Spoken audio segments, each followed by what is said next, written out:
Olá, estamos começando mais um episódio do Contabiliza PharmaCast, um projeto que tem por objetivo desenvolver o setor farmacêutico com conteúdo de qualidade a partir de entrevistas com os profissionais mais renomados do mercado. Aqui comigo está a Alessandra Lima, que é sócia fundadora da Mind Shopper, que é uma consultoria especializada em soluções estratégicas para o ponto de venda. A Alessandra é publicitária por formação, tem uma extensa carreira e trajetória aí, né, Ale, com passagens pela Johnson & Johnson, especialista em processos de trade e shopper marketing. Seja muito bem-vinda, Lê. Obrigada por aceitar o nosso convite e vir aqui compartilhar seu conhecimento. Obrigada, eu que agradeço o convite. A gente vai falar hoje sobre jornada de compra em farmácias e drogarias. Para a gente começar, Lê, eu queria que você explicasse um pouquinho o que é jornada de compra. Ainda tem muita confusão, né, sobre esse termo. Sim.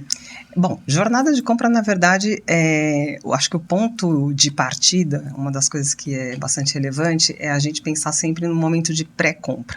Então, a gente entende, a grosso modo, como é que funciona, né, funcionam todos esses momentos da jornada, então desde que a pessoa está planejando qual é o gatilho, qual é a missão de compra que ela tem para um determinado canal, ambiente de varejo, enfim. E aí a gente vai monitorando ao longo de toda a jornada, que a gente chama, né, é justamente uma jornada, vai percorrendo uma estrada, desde a hora do planejamento até a decisão pelo um canal, se é no caso, uma farmácia pequena, uma farmácia de rede, e por aí vai até a escolha da loja, e aí quando chega efetivamente no ambiente de varejo, entender como é que funciona, né, o safari na loja, quais categorias ela busca, quais categorias ela não buscava e foi impactada, enfim, entender todos esses micro momentos. E eu acho que agora, né, não necessariamente agora, mas de algum tempo para cá, a gente não pode desconsiderar que a jornada online, ela também entra nesse contexto, né? Então ficou mais desafiador entender a jornada de compra do shopper como um todo. Mas enfim, é desde o planejamento até a transação. Passou no checkout, finalizou a compra, é isso que a gente entende como jornada. E por que é importante entender a jornada, entender os passos, né, que o consumidor dá ali, seja no ponto de venda físico ou também nas etapas da compra online? Bom, para quem quer, né, alavancar as vendas, vender mais, com mais qualidade, seja varejo, seja indústria, é o ponto de partida. Primeiro que é importante entender que tudo que a gente olha sob a ótica do shopper, a gente entende de fato como é que funciona, né, o mindset dele, enfim, o que ele está buscando, por que ele busca, o motivo de não compra, enfim, tudo o que acontece aí ao longo dessa jornada. E só a partir dessa percepção é que a gente de fato consegue adequar uma jornada com uma experiência melhor, né, com menos fricção, enfim, trazer os estímulos certos para poder alavancar as vendas daquelas categorias que não foram planejadas.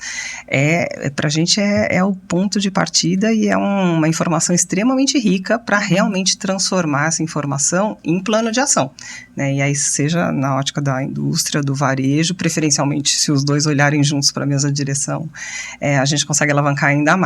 Mas sem essa informação existe uma cegueira aí, uma tendência de fazer todo o plano de execução, enfim, né, ofertar uma coisa que não faz sentido para aquele shopper. Então, quando a gente olha só sob a ótica de indústria ou de varejo, míope, né, então fica muitas vezes aquém do que poderia ser em termos de experiência e de conversão mesmo, né, de vendas. Eu sempre falo o quanto vai ficar de dinheiro em cima da mesa no final do dia. Muito bom. Falando especificamente de farmácias e drogarias, a jornada de compra nesse canal, pensando no estabelecimento físico, ela tem características específicas ou etapas pelas quais o shopper passa?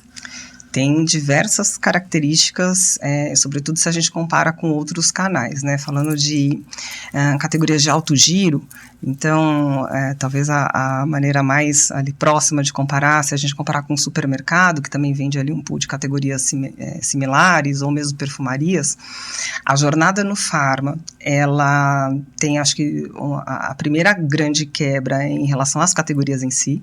Então, tudo que é medicamento difere bastante do que não é é medicamento. Eu particularmente acho que para a farmácia, independente do tamanho da farmácia, a grande oportunidade está justamente na parte de higiene, beleza, perfumaria, porque o medicamento é o pão quente da padaria, né? Então ele já vai lá comprar. E muitas vezes a compra de medicamentos, sobretudo no balcão, vem muito impulsionada pelo próprio médico, enfim, a dinâmica é um pouco diferente. E você tem menos oportunidade ali de alavancar a venda, né, aumentar a cesta e tudo mais. Já na perfumaria, você tem muito mais oportunidade, e eu acho que a diferença principal quando a gente fala de farmácia está desde o tempo de loja, que é muito mais curto quando a gente compara, por exemplo, com um canal de perfumaria ou um supermercado.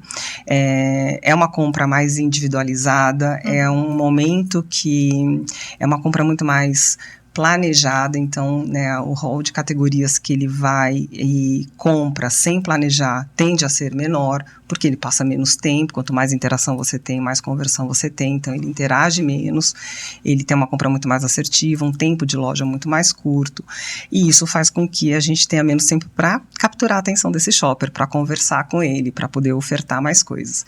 Então, são dinâmicas, acho que bastante diferentes. E, em contrapartida, você tem ali uma frequência um pouco maior, né? Você tem mais recorrência.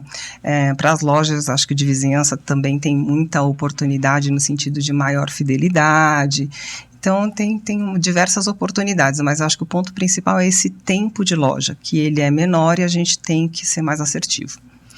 Ale, durante a pandemia, né, a gente está ainda vivendo o pós, vamos dizer assim, a Mind fez alguns estudos para entender o que mudou ali, né, nas preferências, tempo de compra e tudo mais. O que você pode dizer para a gente que mudou e permaneceu?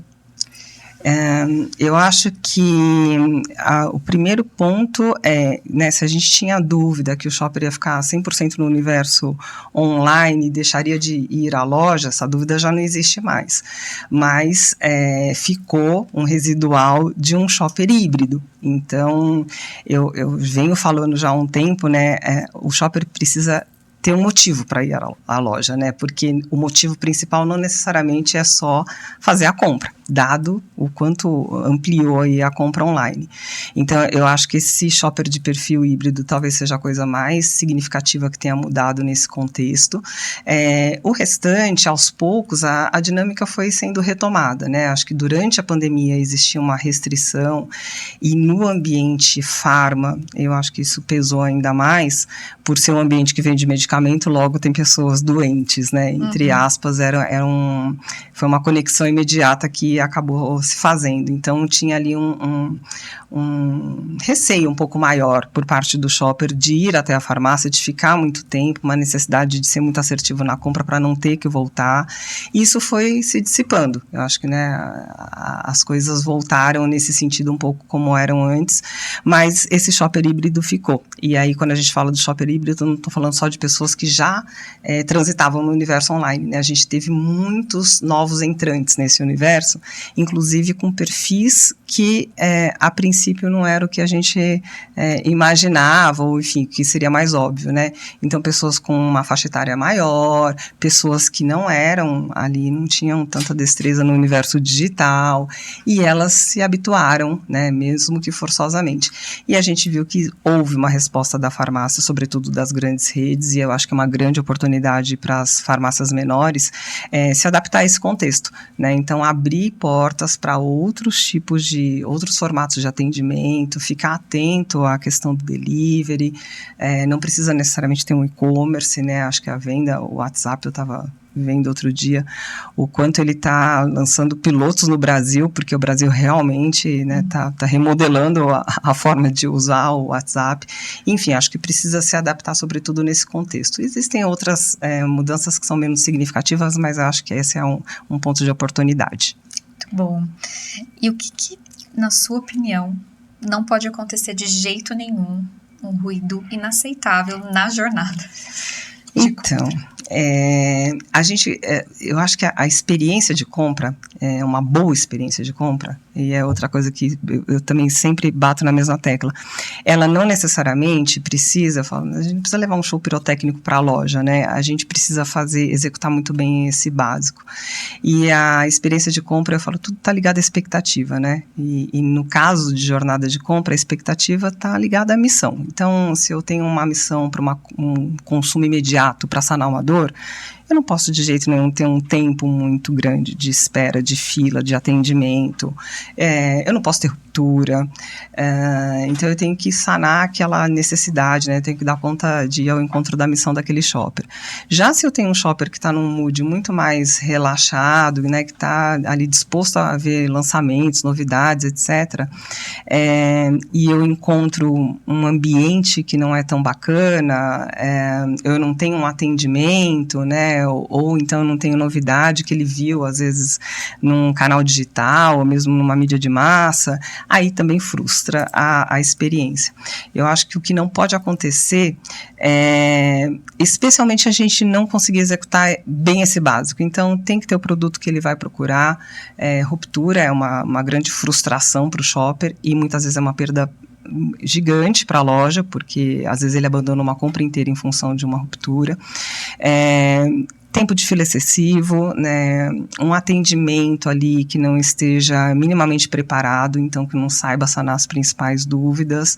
Então, acho que se pegar ali os 4 pilares que a gente fala de trade marketing, sortimento, exposição, toda a parte de ativação, comunicação, atendimento, e conseguir executar bem feito, você vai proporcionar uma boa experiência. Do contrário, se nesses pilares principais eu tiver ali um ruído na jornada, uma fricção, fatalmente você não vai fidelizar, pelo menos, aquele shopper. Toma cuidado, né? Ale, existe uma periodicidade em que essa mudança de comportamento dos consumidores deve ser avaliada? De quanto em quanto tempo, normalmente, a gente muda enquanto consumidores? Então, a gente como consumidor, como shopper, as mudanças mais significativas, elas tendem a ser mais espaçadas, né? Tanto que quando a gente quer forçar uma mudança, a gente vê que é uma curva muito mais lenta do que normalmente se coloca nos planos de negócio. Quando a gente, né, porque, principalmente quando a gente mexe em cultura, hábito e tudo mais. Mas, quando a gente fala nesse contexto de compra, existe uma questão que é a dinâmica das categorias. Tem categorias que eu chamo mais nervosas, né? São aquelas categorias que eu tenho maior penetração, maior desembolso, uma frequência maior de compra, ou que são muito movidas a lançamento, novidade, inovação. Essas a gente sempre tenta monitorar, avaliar com períodos menores. Um estudo de shopper, ele tem um uso, ele é um pouco mais perene do que um estudo, por exemplo, de comunicação, estudos mais táticos, né? Então, você consegue usar com tranquilidade numa categoria flat, ali, numa categoria que não muda tão constantemente, por 2, às vezes até 3 anos, o mesmo processo decisório, né, um estudo de jornada de compra. Categorias que são muito dinâmicas, com certeza a gente precisa encurtar. Então, está muito mais linkado à mudança nesse contexto, está muito mais linkado qual que é a tendência e a evolução da categoria, do que necessariamente a mudança do consumidor ou do shopper. Né? Os estímulos que as indústrias trazem através de lançamento, novidade, enfim, e que o próprio varejo muitas vezes proporciona, acaba ditando um pouco essa mudança. Então, você vê, por exemplo, a categoria de não prescritos, historicamente ela era dentro do balcão. À medida que a gente trouxe para fora, né, e a gente teve alguns movimentos de ir e vir, aí sim mudou a dinâmica do shopper em comprar essa categoria, porque ele estava entendendo ela no autosserviço. Hoje é outra realidade, né, tanto que quando tirou era a Z ainda, hoje não, hoje a gente já vê ali uma organização por patologia, porque esse shopper foi se acostumando a comprar sem uma venda assistida. Então, eu acho que são, no caso de jornada, indústria e varejo, eles acabam, né, ditando muito essas mudanças, e aí o período varia de acordo justamente com o quão dinâmica é a categoria, ou quão ela é mais tranquila, quanto não tem muita movimentação nela para poder mudar. A tecnologia tem feito parte da jornada de consumo, né? Desde o pré-compra até a compra, e quando ele está dentro do o consumidor está dentro do ponto de venda, ele também continua sendo impactado por isso? Eu acho que, assim, e isso acho que a pandemia acelerou muito isso, né? Então, quando a gente fala dessa fase de pré-compra, planejamento, pesquisa, a tecnologia é uma realidade, mas ela é uma realidade porque isso vem e depende exclusivamente, né, assim, o ato de pesquisar, de se planejar, depende prioritariamente do shopper, do consumidor. Então, ela é uma realidade, não é muito negociável. Agora, quando a gente chega na loja, eu ainda acho, falando sobretudo do pharma, que a gente tem muita oportunidade que não necessariamente a gente está aplicando, né? As principais oportunidades, quando a gente fala de trazer a tecnologia para esse contexto, começa desde um uso mais assertivo, né, de todos os dados que temos ali nos programas de CRM, de fidelidade e tudo mais, obviamente respeitando aí, né, todos o contexto legal que a gente tem, mas usar de uma forma realmente mais assertiva para poder estimular desde esse pré-compra a ida na loja, né, gerar fluxo para a loja, fazer uma oferta que faça mais sentido, até a aplicação da tecnologia mesmo no autosserviço, que ela pode ser um super facilitador, ela pode encantar, ela pode melhorar a jornada. Se eu pego categorias, por exemplo, que transformam a gente, né, maquiagem, todo cuidado com as mãos, unhas, cabelo, sem dúvida nenhuma, e eu aplico essa tecnologia, e hoje em dia tem muita opção para isso, né? Trazer essa tecnologia para a área de venda. Eu torno a experiência muito mais bacana, eu encanto esse shopper, e aí dificilmente eu não vou conseguir converter. E isso eu ainda vejo, né, feito de uma maneira tímida, muito pontual, mas a gente já está num momento que é possível escalar e é possível normalizar isso, mas eu não vejo tanto isso no ponto de venda. Eu acho que é uma das grandes oportunidades que tem. E levar conhecimento, informação, uma série de questões que na farmácia eu tenho um tempo curto de loja, né? Então, hoje faz muito menos sentido eu ter um take one, um folheto, um panfleto, alguma coisa nesse sentido. E aí eu acho que pode aplicar a tecnologia nesse contexto que com certeza diferencia a jornada, e acho que ela só vem somar.